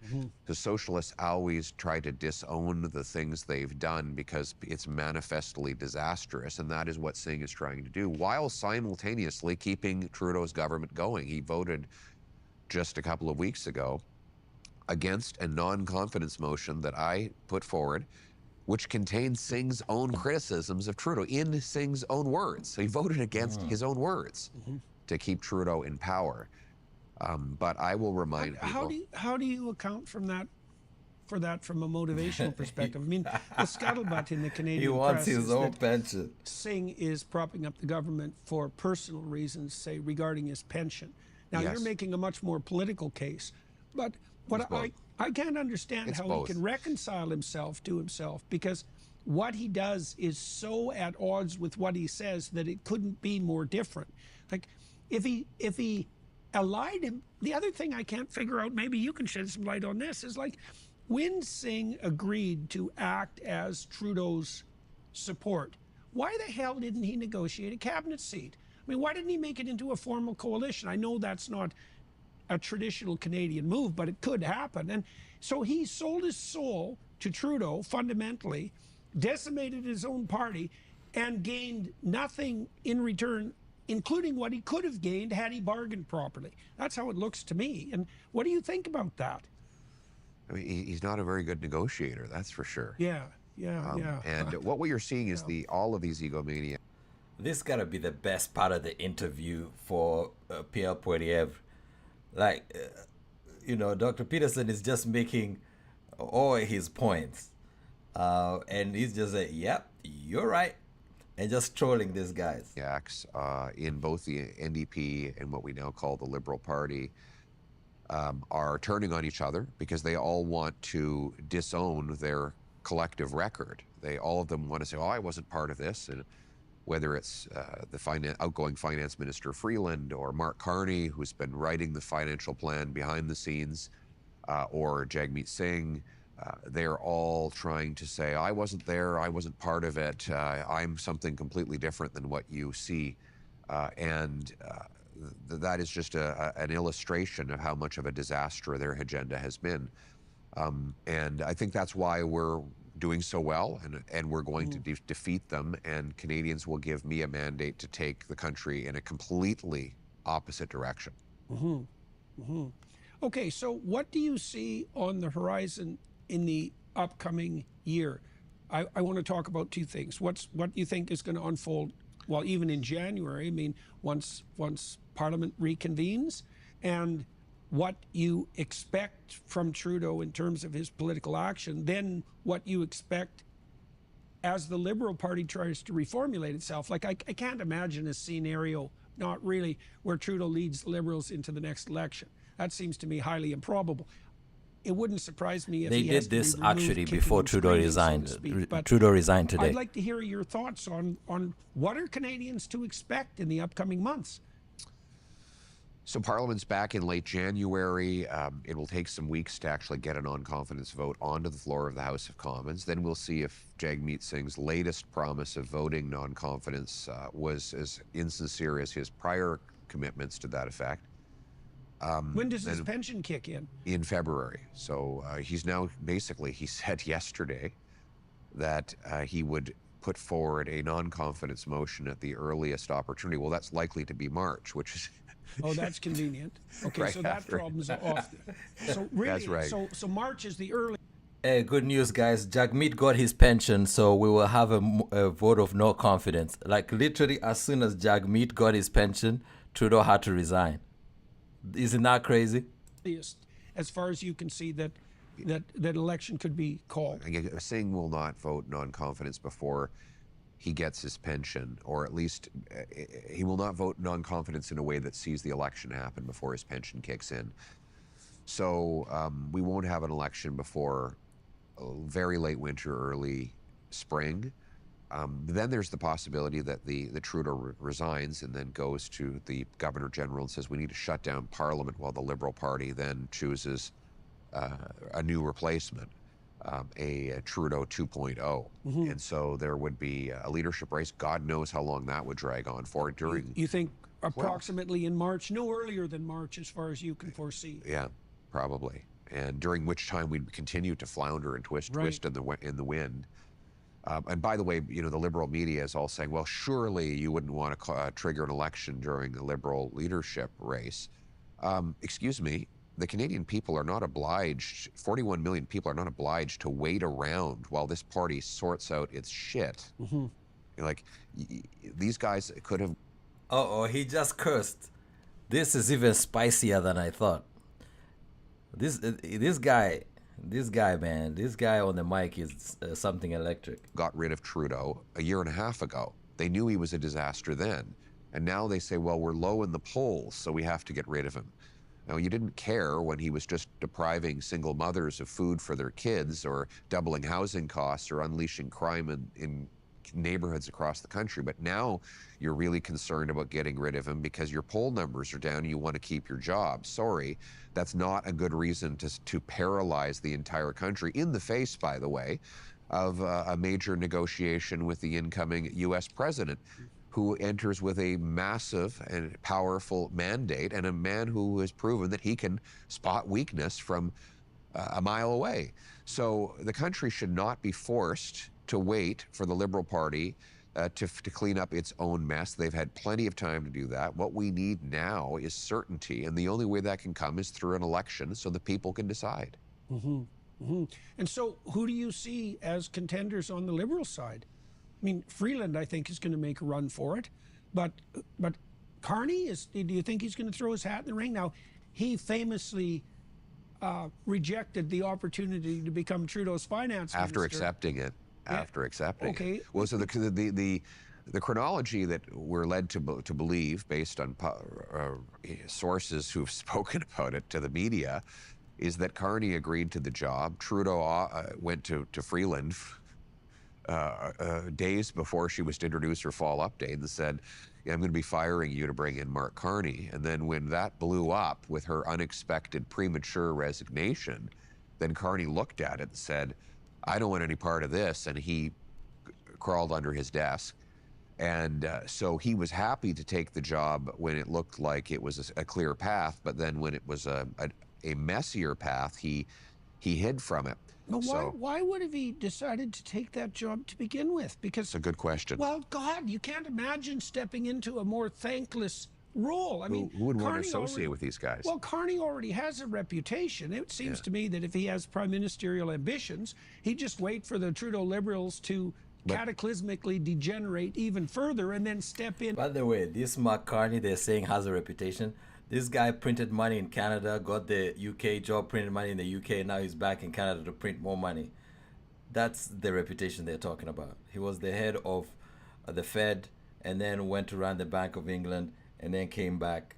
And Trudeau was about to appoint him Minister of Finance. That's why they were busy shoving Freeland to the side. But Freeland resigning made sure that you cannot just appoint another dude to just keep doing a terrible job, fall on the sword, or like jump on a sinking ship. So he declined the job that he had already worked to get Freeland out of. Funny business. And as the savior. Look, he's going to try and distance himself now, but here's the problem. He signed on as Trudeau's economic advisor. It's an official role he holds today. Now, he's going to make one of two arguments. One, he's going to say, yes, in fact, I was his economic advisor, and therefore I am responsible for the $62 billion deficit and the catastrophic growth and the rising cost of living. Or he's going to say, I wasn't really his advisor, I was just full of it. You know, he has to decide, was he lying to everybody when he claimed he was Trudeau's advisor? Or was he telling the truth? And either way, he's got a major political problem that he is now totally inseparable from the Trudeau record.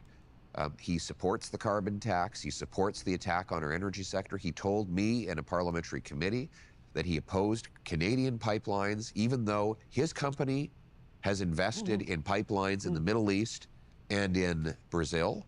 You know, he is part of the Davos agenda. He's just every bit as radical as Trudeau. The only difference is he's got a nice banker's haircut and suit, and he wears navy blue socks rather than polka dot socks. This guy is a troll. But beyond the aesthetics, trolling. He shares Trudeau's entire ideology, and he represents the status quo. Okay. So what do you see? Let's do this. I want to know what you see as, like, frankly speaking, I don't envy you your job, and or the people, by the way, in the Trump administration, because it's very. That's a good question. Would you guys want to be Prime Minister of Canada right now? Is this one of the shit jobs that you're like, I'm glad somebody has to take it, but I would hate it if it was me? Other than the fact that you and your buddies probably get to steal a whole bunch from the people. But, you know, that aside, do you think it's a good job right now to be the Prime Minister of Canada? Glamorous at the moment for them, but if they're going to cut government inefficiency in a serious manner, they're going to be doing hard administrative labor for a very long period of time. Now, you're going to take the helm of Canada when there are 5 dimensions of trouble brewing, and more serious trouble on all of those dimensions than I've ever seen plague Canada in my entire life as a Canadian. And it's worse than that, because I suspect that the true picture is a lot more dismal than we know. Yes. Okay, so that's going to be dumped on you sometime in the next year. And so how are you going to deal with that? Like, how are you going to deal with the fact that the easiest thing to do for Canadians and for the remnants of the legacy media will be to wait until the Trudeau government collapses completely, dumps the economic mess on your shoulders, and then 2 months later proclaim that it's your fault. Right. Well, and it will be your responsibility at that point. And so, like... they get the party, I get the hangover. Oh, you definitely are going to get the hangover. There's no doubt about that. And oh, another clever line. They get the party, I get the hangover. And that's a formidable set of problems. Now, as we've already pointed out, Canada has a tremendous number of natural and cultural advantages. But still, like, there's a lot of... Now, you have a Senate that's packed with liberal progressives. Let's call them by their proper name. You have a Senate that's packed with progressives. You have a judiciary that's packed with progressives. You have municipalities all across the country that are progressive. Even once you win, there's going to be a lot of opposition to your movement forward, and you're going to inherit all these problems. So, like... Are you trying to dissuade me from taking this job? Man. And so, I mean, I want to know why you think you're ready. And it's been 2.5 years since we've had this conversation like this. Like, and what's your plan, and who are the people you have in positions to implement your plan, and why should Canadians have confidence in them? So, my plan is pretty clear. We're going to cut bureaucracy, cut the consultants, cut foreign aid, cut back on corporate welfare to large corporations. We're going to use the savings to bring down the deficit and taxes and unleash the free enterprise system. We're going to repeal C-69, that's the anti-energy law, to cause a massive resource boom in our country and make it attractive for business to do the value added. These are certainly, like, this is the plan. Like he literally is just now saying the plan. Work here in this country. So part of it's going to be growing out of this mess. You know, if you take a national, the debt to GDP ratio, you have the denominator has to grow. And that's why we need a bigger, more powerful GDP that can fund our country and diminish the relative size of our debts. We're going to bring back a monetary discipline to bring down inflation, stop the money. So this part where he says we're going to bring back monetary discipline, it means not printing. And when it means not printing, it means not expanding both the money supply, means the printing from the central bank, but also the money creation, which means lowering the interest rates. So this will be very interesting because I know the real estate lobby is not going to like this. Money printing. And we're going to incentivize the municipalities to get building. But it's going to be a big fight with all of these things because there are so many vested interests that will be trying to hold us back. So many small economic groups that have profited off the status quo. They will be fighting. When he says small economic groups, I think he's talking about all the construction lobbies or the special interest group lobbies. He knows they're coming for a fight. I like how this guy is aware that every single idea of cutting government is just going to be met with resistance. But he will have a full majority, and he will probably have most of the important provinces except Quebec against me. And I'm going to have to put out a call to Canadians that they have to stay politically active. They can't assume that simply by changing by voting in an election that everything is going to, all the problems are going to reverse instantaneously. Like I will need people to put pressure on the Senate to adopt my economic reforms. I will need people to put pressure on their mayors and local councillors to get out of the way and let us build. Ladies and gentlemen, pump up the likes. We are at 16 likes. Let's get 4 more likes to get to 20, and then we are having a good night. Cheers again. Homes. I will need businesses to actually do their part. I mean, our corporate Canada is so completely incompetent when it comes to politics. They're going to have to start to fight for the policies that are good for their workers more aggressively. And I've said that to them. They need to fire their incompetent lobbyists and actually go to the people and make the arguments for the reforms that I'm talking about. And are the businesses that you're talking to, these are larger businesses, I presume, do they understand your concerns? Are they on board with your suggestions? They're starting to understand because they know that what they have been doing hasn't worked. Well, the energy companies have been towing the green line, which seems to me to be a very bad strategy. They're idiots. They're complete idiots. The big 5 oil companies in Canada have idiot lobbyists. They have brilliant workers, incredible workers. Oh, that's fighting words. He's calling the big 5 energy idiots. Those are fighting words. But idiot lobbyists. And they've been trying to suck up for the last 10 years and did nothing to support the right policies in the prior years. So that's going to have to change. The developers are going to have to inform people in the cities why housing costs so much. You know, how is it possible that Olivia Chow can raise development charges by 30% and nobody in Toronto knows about it? Well, it's because the builders have not made it known. And so the builders take the blame when the housing costs go up. I mean, sorry, you have to actually, politics is a participation sport, not a spectator sport. So our business community is going to have to step up and make the argument for these changes, or I will come up against a lot of political barriers. So my message to everyone is, God willing, I will triumph in the election, but the people who want the changes that I'm talking about are going to have to stay politically active to push them through and over the finish line. So one of the remarkable things that transpired on the American front, and rather precipitously in the last 3 months of the election, was that a remarkable team of people aggregated themselves around Trump. And that was heartening because each of those people had their own track record of stellar accomplishment, but it also helped decrease people's concern about Trump as a individualistic autocrat, let's say. Now, you're very well known in Canada, I would say, and increasingly internationally. I'd say that's less true of your team. And so could you tell us, like, can you point to some people who will be key in your administration and highlight their, I'd like to know what you think their strengths are. So let's walk through the core elements of your team. And also, I'd like to hear a little bit about where you think you guys still need to learn and might need further development. Good question. Well, listen, I'll go through some of the names.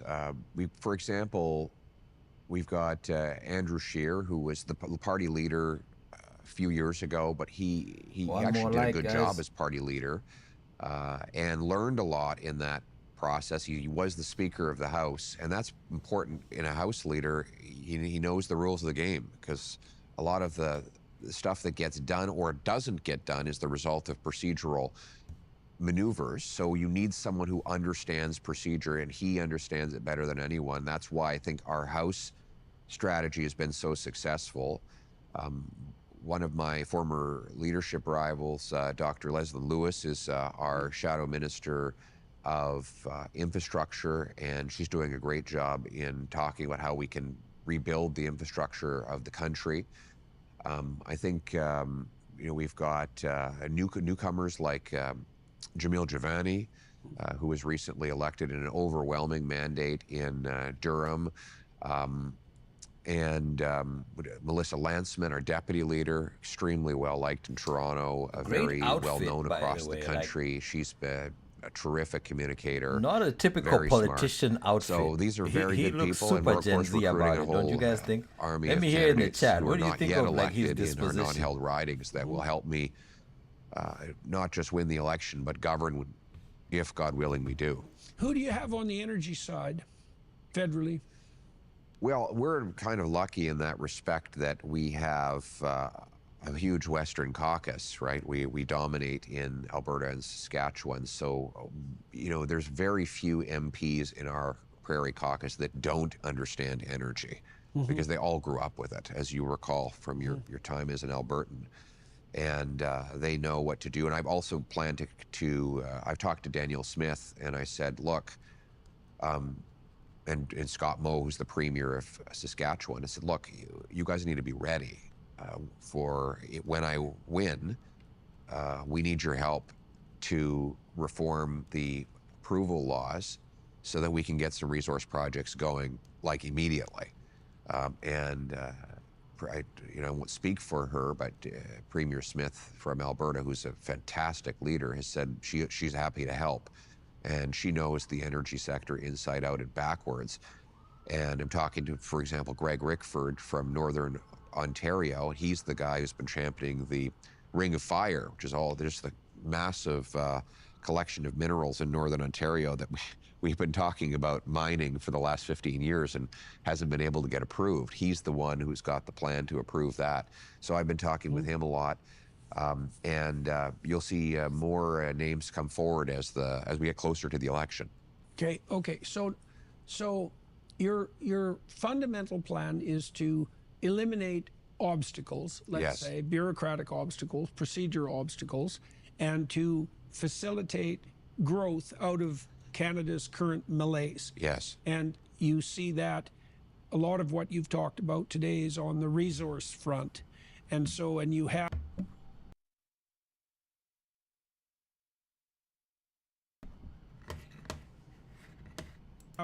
premiers who are going to back that. Canada is also a sophisticated nation. We're more than hewers of wood, let's say, and drawers of water and purveyors of energy. Why don't you talk a little bit about, let's presume, for the sake of argument, that you have 2 terms, 8 years, let's say, which is not I think that's a reasonable prognostication if things go at least moderately well, right? And so 8 years from now, what is the Canada that you are planning to lead? What does it look like? I think it's a country where any young person can say, this is the place to start a business. This is the place to take a risk and break through. It's a country where, a country of adventurers, explorers, inventors, workers, people who are extremely ambitious and rewarded for that ambition. It's a place where not only do we graduate brilliant engineers in Kitchener-Waterloo, where we do, some of the best in the world, Yes. but they say, hell no, I'm not leaving Canada. This is the place to be. This is where the best tech company is hiring the next 700 people. This is where I can get the best salary, and this is where I can keep most of my paycheck. Guys, we are 23 of us watching. We need one more like to get to 20 likes. Please click that like button. So that's the best rejoinder to the Americans, I would say. Yes. Fundamentally, you know, for Canadians who are concerned about undue American influence on Canada, the best possible rejoinder would be to make Canada a place so welcome to entrepreneurs that the U.S. would pale in comparison. That's a tall order because the Americans are deeply entrepreneurial and have a very business-friendly society, right? Like at every level, right? They reward entrepreneurial activity. Okay, so I want to see that we you know, for the first 14 years of this century, Canada had more American investment than America had Canadian investment. So in other words, we were winning the tug of war of capitalism with the greatest capitalist economy the world has ever seen. And then from 2015 to present, there's been a net outflow of $500 billion measured in USD from Canada to the US. It's astonishing. Since when? In the last 10 years. $500 billion. $500 billion, which is, and that's in American dollars, so that's 700-ish billion in Canadian. Which is the equivalent of about a quarter of our economy has just left its Canadian investment. I mean, the government admits it. The pension funds are now investing in the States. Canadian pension funds, Canadian RRSPs, they're all invested because that's where you get the best return right now. I want to bring that back. Right, so that's like $40,000 per Canadian, something like that. That's right. So why don't we can bring that back? $20,000 per Canadian, $80,000 per family. But let's bring it back. Let's bring it back. Let's make this the best place to get a return on your investment. Let's make this the best place in the world to do business, to bring hundreds. So this is what I was talking about earlier for those who are a little bit later. If you invested in the S&P 500 and you just bought the S&P 500, you got a return of about 26% of your money. If you invested in the TSX, you got about 18% of your money.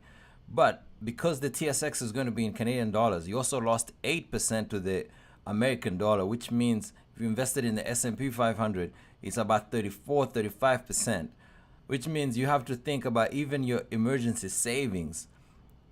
You almost have to think about them being in US dollars to get some sort of return or to maintain the purchasing power parity, especially if these tariffs go through.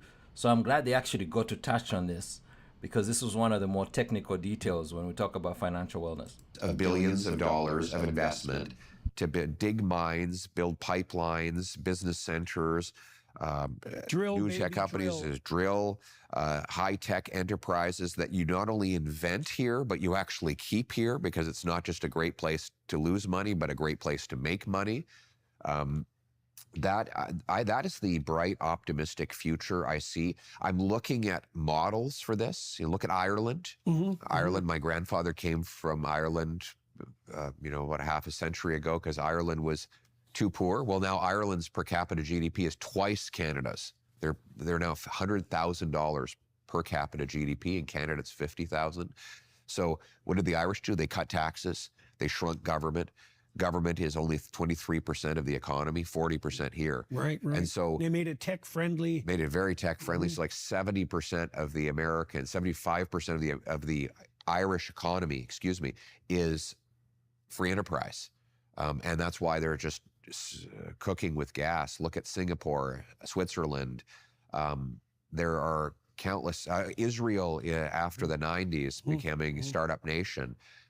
The recipe book is already written. We know what to do. Unleash free enterprise, remove the constraints, cut taxes, and allow people to prosper. Yeah, well, I've heard great things about the the tech graduates from the University of Waterloo. They're phenomenal. People the people I know in Silicon Valley. Yeah. They're our biggest export right now. Yeah, well, they feel that they're the equivalent, at least, of the graduates of the Indian Institute of Technology. And I mean, the Indians have had a massive influence in Silicon Valley. And so Canadians, well, that's only one place where Canadians are not making nearly the use of their resources that they could. That's on the human resource front with regard to engineers. Well, you think you graduate from Waterloo and you can pay 53% tax in Canada or 18 or 19 in Texas. You can pay $1.5 million for an average. This is a really good emphasis on why people leave Canada if they have a skill that is necessary. Now, I would like him to speak about the answer to it, but this is a really good encapsulation of why doctors leave, why engineers leave, why all the people with the high skills leave. House in Canada, or you can buy a castle for $400,000 in the States. You can make Canadian dollars, which is 69-cent equivalent of the US dollar, or you can make an American dollar.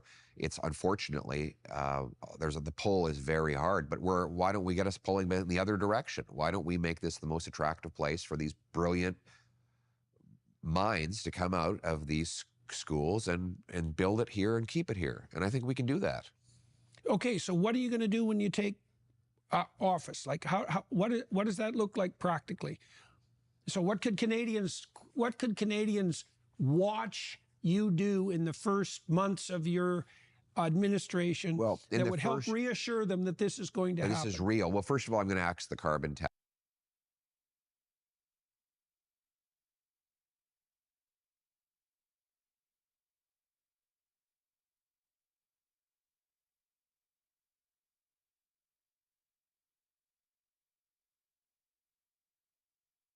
Watch you do in the first months of your administration that would help reassure them that this is going to happen? This is real. Well, first of all, I'm going to axe the carbon tax. It's been kind of an epic commitment that I've made. It's iconic, and so I have to follow through on it immediately. And that will signal to the country that I'm serious. Second, we want to get rid of the GST on new homes and make pass changes that aggressively incentivize municipalities to get the building started. That has to happen immediately for people to notice any difference in the cost of housing by the time I get through my fourth year. We will have rapid introduction of the biggest crackdown on crime.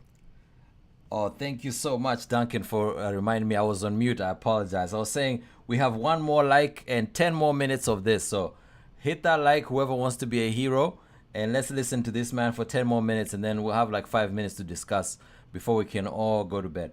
Crime in Canadian history. A massive crackdown. And what'll that look like, a crackdown on crime? Basically, habitual offenders will not get out of jail anymore. Right. 1% of the criminals commit 65% of the crimes. Is that right? Yes. I didn't know that. Yes. Well, criminals specialize just like everyone else, right? And the best predictor of offense in the future is repeat offense in the past. Right. So in Vancouver, they had to arrest the same 40 offenders 6,000 times in 1 year. Yeah, well, that's exactly a consequence of that specialization. Right? When we did this last time in the Harper government, we actually reduced crime by 25%. But interesting, this is a very big surprise, incarcerations went down because the people that we kept in prison were in and out anyway. It was like the Hotel California. They were checking out, but they were never really leaving. So we had to basically save them a bed. But secondly, the small-time offenders were actually deterred. You know, all of the so-called experts say deterrents don't work. No, they do work. Yeah, the best deterrent turns out to be probability of conviction rather than length of sentence. And right now, though, it's worse than that. Even if you have a probability of conviction, there's a certainty that there won't be any real penalty. Right. So it so doesn't that's not matter. a real conviction. That's not a real conviction. There's going to be a very serious crackdown on crime. Immigration? What's the scoop there? Oh, we have to slow down the numbers. There's no doubt about it. We have to end the fraud in the international student and the temporary foreign worker. Thank you, Travis. Please pass the channel on. We are a new channel that most people have not discovered. We only have about 200 active people, about 1,000 not very active people. It would be nice to get to like 1,500, 2,000. And we'll pick a topic every once in a while to just come here and discuss and just keep it an open conversation. Thank you so much, everyone, for attending. We have like 10 more minutes. Program. We have to. Well, Canada historically had a very effective immigration policy. We just have to get back to the best system in the world, which we had for 150 years. Even in the United States, both Democrats and Republicans used to say, they'd get up at a microphone and claim they were going to replicate our system because it was an undeniable success. Immigration was not even controversial before Justin Trudeau because it was so well managed here for so long. This is such a good point. Immigration was done very well in Canada until we decided we want to bring in 1 million people in 1 year. And we just need to get back to that system. It was clearly viewed as a net benefit by the immigrants and by Canadians. Absolutely. Right, and in fact, the support for immigration was strongest in kind of the rural, resource and agricultural communities where the labor was most needed and welcomed. And people integrated, they arrived here, and while we said to people, look, bring your traditions and culture and your stories, but leave the problems at the door. And this is, by the way, a history for Canada that goes back hundreds of years. I mean, the Protestants and Catholics were ripping each other's eyeballs out in Europe for centuries. And then they came to Canada and they got along. They ultimately ended up intermarrying and integrating completely. And, whether you were an Orangeman or a Catholic, Irish Catholic, you over time, you got along with your neighbor. And, in the last 9 years, we've seen that's come apart. The foreign conflicts are now spilling onto our streets. I want to put an end to that. I want to say, look, we're not interested in the world's ethno-cultural conflicts. We welcome people. Shadow side of multiculturalism. We welcome the people who come from places that have been afflicted by war, as long as they leave the war behind. And frankly, most people come here to get away from those things. So by getting back to a common sense of values and identity and reminding people that when they get here, they are Canadian first, Canada first. Leave the hyphens. We don't need to be a hyphenated society. We need to be... So we can abandon the post-nationalist state rhetoric and presume that Canada does have a Western identity founded on the a priori principles of Western democracy. That is a uniting ethos for the people that come here. And that we owe a debt of gratitude to the giants who came before us, who fought in wars, who laid down a parliamentary democracy, and who left us behind this incredible inheritance. Yeah, I mean, we're going to be grateful again, and we're going to inculcate the values of gratitude for our incredible history, build up the country, celebrate what we have in common rather than obsessing about what divides us, focusing on the shared values that make us all Canadian. And I think in so doing, we can, and by the way, put aside race, this obsession with race that wokeism has reinserted. Invented even. Invented in many ways. When I moved to Toronto, it was as race blind as any country, as any city could be. Oh, this part here is going to be very controversial. Because even when he moved to Toronto, race was a very big deal because racial outcomes in the economy are very different. I'm trying to see where he's going with this. Right. And that's flipped. And it's flipped because of that obsessive concern with race. Right. That was something we 100% did not need in Canada. Right. We basically, what would you say, imported and invented racism in Canada. Right. As a consequence of policy. Wokeism seeks to divide people into these. Yeah, so no one invented racism. Racism was there. Peterson's jumping out of the window a little bit here. No one invented race. Race as a problem was there. But when you start bringing people of different racial ethnicities, yes, we've seen hate crime has gone up significantly. And the first rate of hate crime is anti-black hate crime, and then followed by Jewish hate crime, followed by gay hate crime. But definitely no one invented it. It was there. It's worse in economic times for sure. When the economy is down, people are more racist. Different groups and subgroups, and we see the results in a 250% increase in hate crimes. But we're going to get back to the basic principle that people are judged based on their individual character and humanity rather than by their group identity. And that is actually, ironically, the most unifying thing we can do to bring our country back together.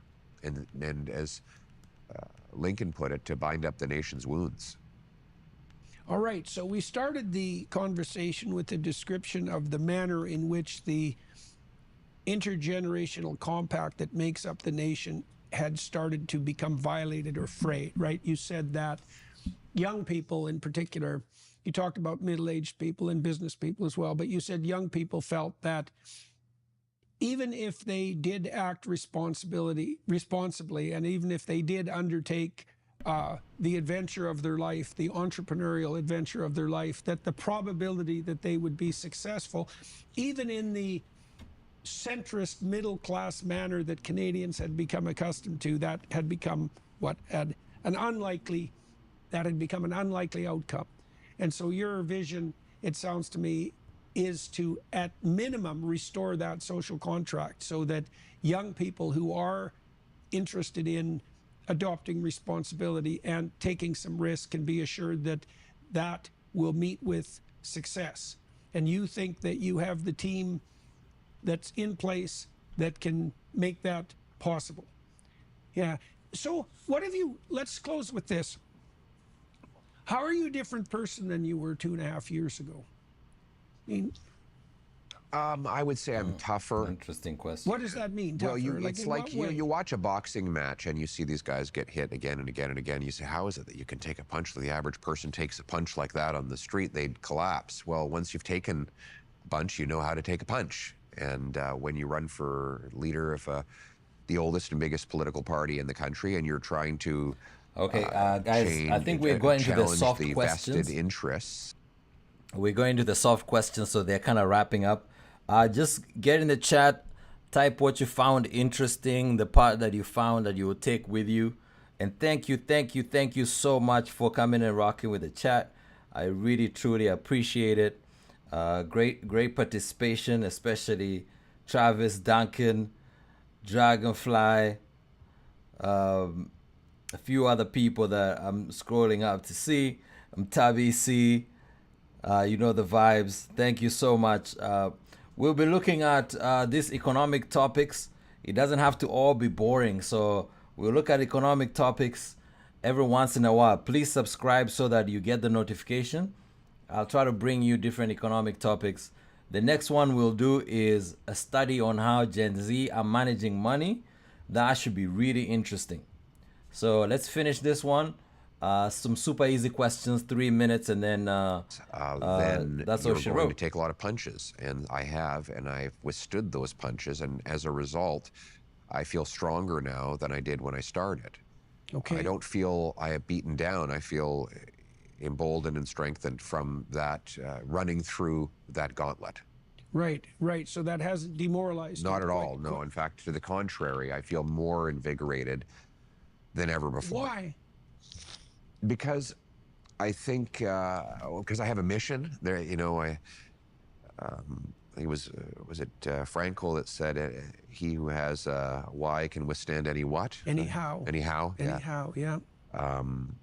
And I have a why. I know why I'm doing this, and I want to get this done for the country, and I want to leave behind the opportunity for every other Canadian, the chance I had as a kid.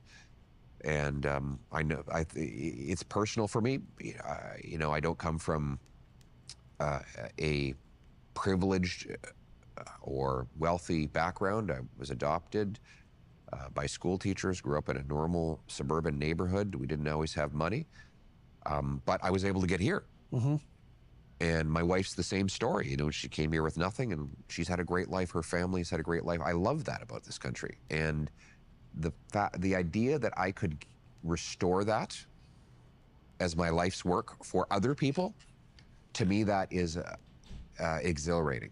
That excites me. If that could be the only thing I do with my career, that would be an incredibly rewarding outcome. Right. All right. Well, thank you, sir.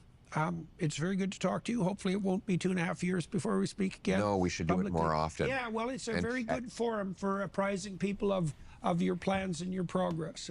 Also, I, on behalf of all Canadians, want to thank you for your immense courage and the personal political and non-political price that you have paid for standing up for your convictions and defending freedom of speech, because I know you have paid a very big price for that.